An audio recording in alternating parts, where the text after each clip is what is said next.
This is Pina Wiss, Pinay here in Switzerland. Today, I just want to ask you, who doesn't like chicken? Syempre, marami sa atin ang may favorite nito. Kaya naman, make sure before you heat the pan, you already steamed the broccoli and marinated the chicken. Kasi it's so quickly to cook when the preparation is already done.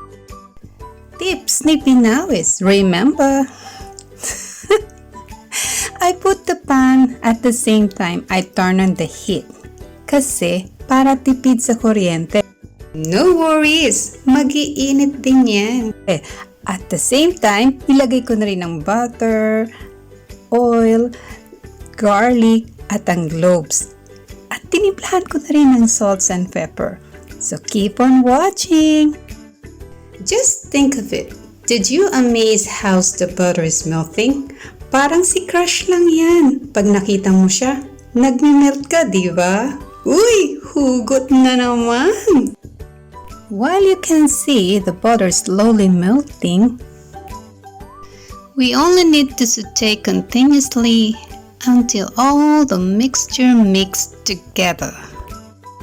This garlic butter sauce is really good when you put a lot of herbs on it. And it's perfect with pasta and meat and grilled, anything that you can use to it. Pagkaalis ko ng bawang at ng cloves, ilagay na natin ang manok.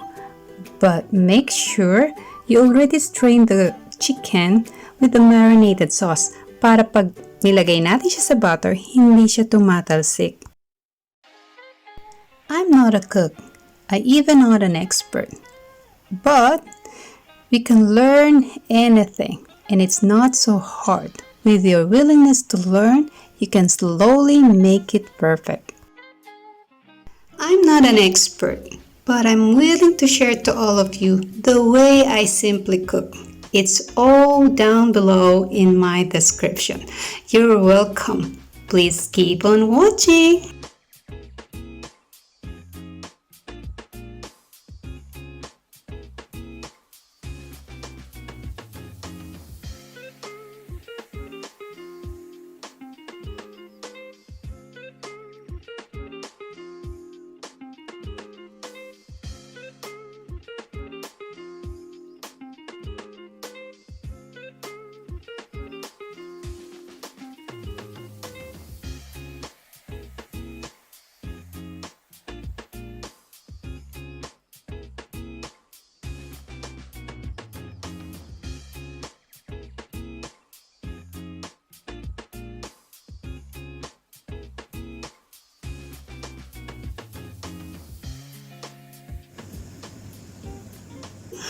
Sa amoy pa lang, it smells good kapag na-marinate mo siya na apple juice na may kasamang lemon. Wow! It tastes really good.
Now, it's look perfect! Pwede na siyang kainin! Pero hindi pa siya tapos, kaya keep on watching! Ngayon naman, ilalagay na natin ang marinated sauce. Hayaan lang natin maluto ang sauce after 10 minutes. Alam niyo ba kung bakit? kapag ang sauce nanuot sa laman ng manok. Ay, bongga! Ang sarap!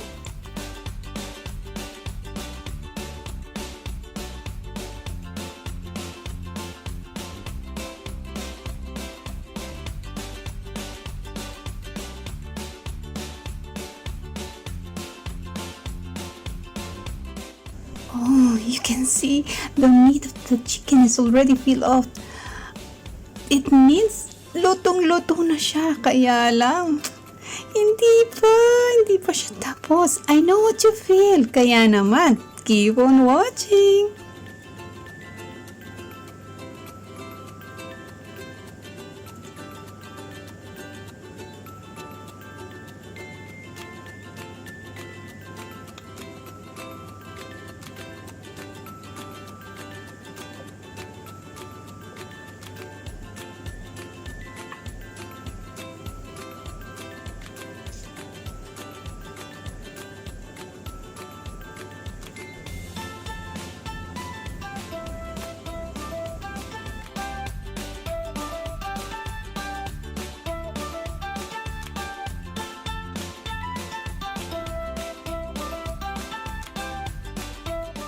And then, yung natirang marinated sauce, sinaluan ko siya ng sour cream.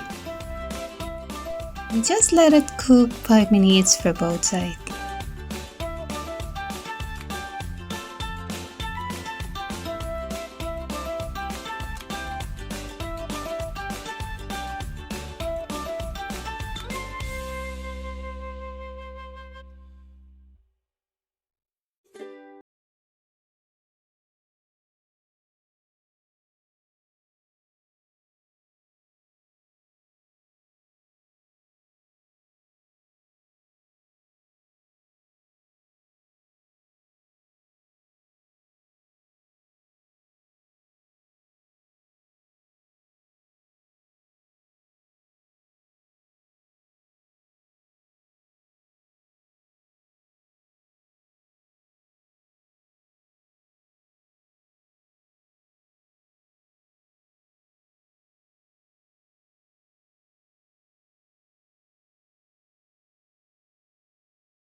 After you put all the broccoli, just cover it and turn off the heat.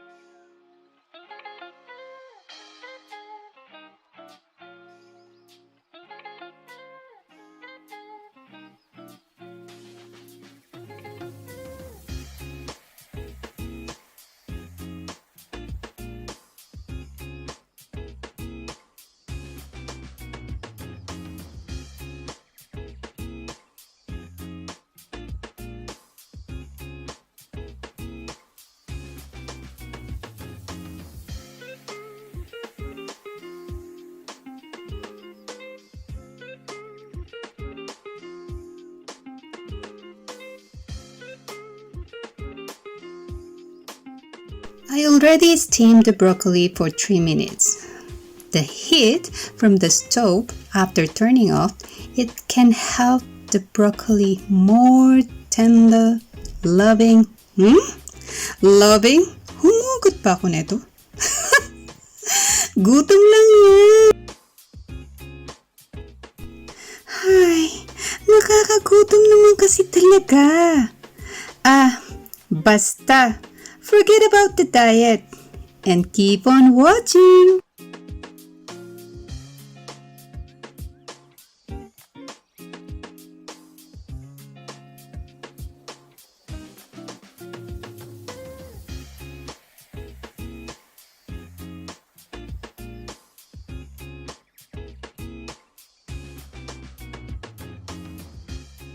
And now, we are ready to prepare it! Handa na ba kayo?